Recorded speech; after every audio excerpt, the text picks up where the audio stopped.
3. Anterior tilt of the pelvis. Posterior tilt of the pelvis. One more time. Anterior tilt of the pelvis. Posterior tilt of the pelvis.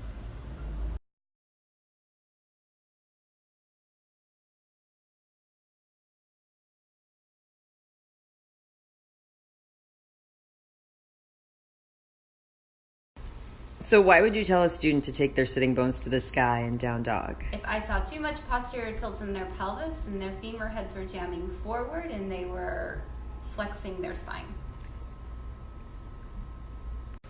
Does sitting bones to the sky work for everyone?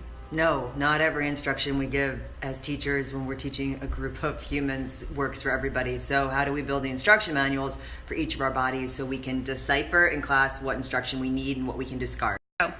When I'm in class as a student and I hear take an anterior tilt of your pelvis, I've got to check in and make sure my pelvis is in the appropriate amount of anterior tilt for me. Because if it's there, I don't need to do anything. I can just check in and hit pause. Go. While we're here in dog pose, I want to talk about key actions. Heels to the floor is not a key action of the pose.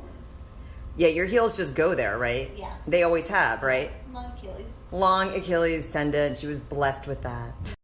Okay, so once we get the right amount of anterior posterior tilt in the pelvis, what do we do in down dog? Where do we go? Go down to the feet, ground down through the big toe mounds, draw the outer heels back in space, lifting the front of the ankles up and away from the tops of the feet. Perfect.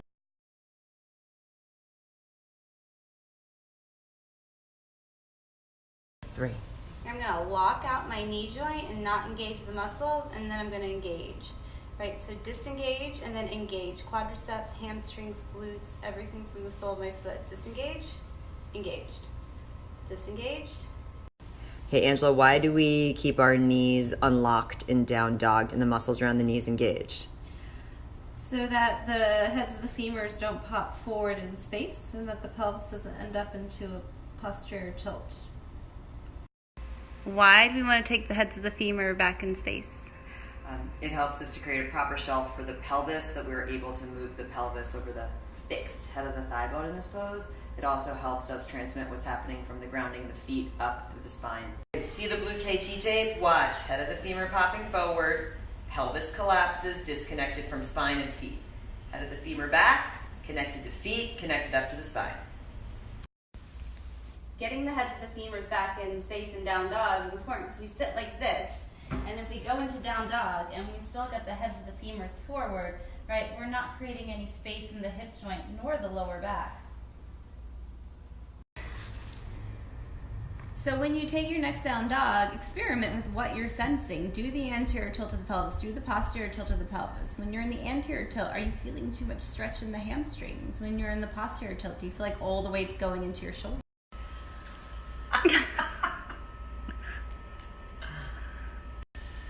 So many of us come to yoga to get out of low back pain and hip pain, and this complicated but actually really simple instruction, head of the femurs back, anterior posterior tilt of the pelvis, is one of the keys in this repetitive stress practice to figure out in our body.